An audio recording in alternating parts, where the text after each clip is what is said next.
ഇത് സാംസ്കാരിക മന്ത്രി ഇത് വായിച്ചിട്ടില്ല എന്ന് പറയുമ്പോ വായിക്കാത്തത് അദ്ദേഹത്തിന്റെ തെറ്റല്ലേ? അദ്ദേഹത്തിന് ഈ ഇത്രയും വലിയൊരു പ്രധാനപ്പെട്ട റിപ്പോർട്ട് വായിക്കാൻ നേരം ഉണ്ടായില്ല എങ്കിൽ ആ സ്ഥലത്ത് ഇരിക്കണ്ട അല്ലെ? അന്ന് വായിച്ചു നോക്കിയിരുന്നെങ്കിൽ അദ്ദേഹം എന്തെങ്കിലും നടപടി എടുക്കുമായിരുന്നോ? ഇല്ലല്ലോ. അപ്പൊ ആരെയോ രക്ഷപ്പെടുത്താൻ വേണ്ടിയിട്ടുള്ള ഒരു തത്രപ്പാടിലാണ് അവര്. അത് തന്നെ സംശയമില്ലാത്ത കാര്യം. സർക്കാർ എന്ത് നടപടി എടുത്തു എന്നാണ് കോടതി കർശനമായ ഭാഷയിലാണ് ചോദിച്ചിരിക്കുന്നത്. എന്ത് നടപടി എടുത്തിട്ടില്ലല്ലോ. 1,55,00,000 രൂപ മുടക്കി എന്നുള്ള ഒരു കാര്യം ഉണ്ടായിട്ടുണ്ട്. എന്നിട്ടത് 4 വർഷം പെട്ടിയിൽ കൂട്ടി വെച്ചില്ലേ? എന്നിട്ട് എന്ത് ചെയ്തു എന്നാണ് കോടതി ചോദിച്ചിരിക്കുന്നത്. അതന്നെ 4.5 വർഷക്കാലം. അതന്നെ ഇത് വളരെ പ്രധാനപ്പെട്ട ഒരു കാര്യം തന്നെയാണ്. ഈ ലൈംഗിക അതിക്രമങ്ങൾ ഇത് വെളിവാക്കപ്പെട്ടത് തന്നെ ഞാൻ പറയും കോടതിയുടെ ഇടപെടൽ കൊണ്ട് മാത്രമല്ല ഇത് പുറത്തു വന്നത്. വിവരാവകാശം ചോദിച്ചു കഴിഞ്ഞപ്പോഴല്ലേ ഇത് പുറത്തു വന്നത്. അല്ലെങ്കിൽ ഇത് വരിക പോലും ഇല്ലല്ലോ. അപ്പോഴും വീണ്ടും ആരെയോ രണ്ടുപേരെ കൊണ്ടൊക്കെ പരാതി കൊടുപ്പിക്കാൻ പറ്റുമോ, വീണ്ടും നീക്കാൻ പറ്റുമോ എന്നുള്ള ശ്രമമല്ലേ നടത്തിയത്. ഈ വെച്ചപ്പോ തന്നെ നമുക്ക് നമ്മുടെ അഭിപ്രായം അവർക്ക് ഇത്രയും രൂപ മുടക്കിയിട്ട് ചെയ്ത് കഴിഞ്ഞപ്പോ അതിന് നടപടി ഉണ്ടാവും എന്നുള്ളതാണല്ലോ. അതെ. ഇനി അതിന്റെ മേലിൽ വേറൊരു അന്വേഷണം എന്ന് പറയുമ്പോ അത് പിന്നെ ആരാ അന്വേഷിക്കണേന്നുള്ളത് അവർക്ക് ഇഷ്ടമുള്ള പോലെ ആരെങ്കിലും അന്വേഷിച്ചപ്പോഴല്ല. മാത്രമല്ല ഇതിൽ നിന്ന് തന്നെ നടപടി ഉണ്ടാവേണ്ടതായിരുന്നു. സർക്കാരിനെതിരെ രൂക്ഷമായ വിമർശനമാണ് ഹൈക്കോടതി. സർക്കാർ മുകേഷിന്റെ കാര്യം 4.5 വർഷക്കാലം ഈ ഹേമ കമ്മിറ്റി റിപ്പോർട്ട് കയ്യിൽ വെച്ചോണ്ടിരുന്നു എന്ന് പറഞ്ഞു കഴിഞ്ഞാല് തെറ്റായ നടപടിയല്ലേ? സാംസ്കാരിക മന്ത്രി ഇത് വായിച്ചിട്ടില്ല എന്ന് പറയുമ്പോ വായിക്കാത്തത് അദ്ദേഹത്തിന്റെ തെറ്റല്ലേ? അദ്ദേഹത്തിന് ഈ ഇത്രയും വലിയൊരു പ്രധാനപ്പെട്ട റിപ്പോർട്ട് വായിക്കാൻ നേരം ഉണ്ടായില്ല എങ്കിൽ ആ സ്ഥലത്ത് ഇരിക്കണ്ട അല്ലെ? അന്ന് വായിച്ചു നോക്കിയിരുന്നെങ്കിൽ അദ്ദേഹം എന്തെങ്കിലും നടപടി എടുക്കുമായിരുന്നോ? ഇല്ലല്ലോ. അപ്പൊ ആരെയോ രക്ഷപ്പെടുത്താൻ വേണ്ടിയിട്ടുള്ള ഒരു തത്രപ്പാടിലാണ് അവര്. അത് തന്നെ സംശയമില്ലാത്ത കാര്യം. സർക്കാർ എന്ത് നടപടി എടുത്തു എന്നാണ് കോടതി കർശനമായ ഭാഷയിലാണ് ചോദിച്ചിരിക്കുന്നത്. എന്ത് നടപടി എടുത്തിട്ടില്ലല്ലോ. 1,55,00,000 രൂപ മുടക്കി എന്നുള്ള ഒരു കാര്യം ഉണ്ടായിട്ടുണ്ട്. എന്നിട്ടത് 4 വർഷം പെട്ടിയിൽ കൂട്ടി വെച്ചില്ലേ? എന്നിട്ട് എന്ത് ചെയ്തു എന്നാണ് കോടതി ചോദിച്ചിരിക്കുന്നത്. അതന്നെ 4.5 വർഷക്കാലം. അതന്നെ ഇത് വളരെ പ്രധാനപ്പെട്ട ഒരു കാര്യം തന്നെയാണ്. ഈ ലൈംഗിക അതിക്രമങ്ങൾ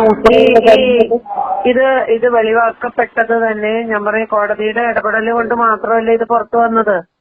വിവരാവകാശം ചോദിച്ചു കഴിഞ്ഞപ്പോഴല്ലേ ഇത് പുറത്തു വന്നത്. അല്ലെങ്കിൽ ഇത് വരിക പോലും ഇല്ലല്ലോ. അപ്പോഴും വീണ്ടും ആരെയോ രണ്ടുപേരെ കൊണ്ടൊക്കെ പരാതി കൊടുപ്പിക്കാൻ പറ്റുമോ, വീണ്ടും നീക്കാൻ പറ്റുമോ എന്നുള്ള ശ്രമമല്ലേ നടത്തിയത്.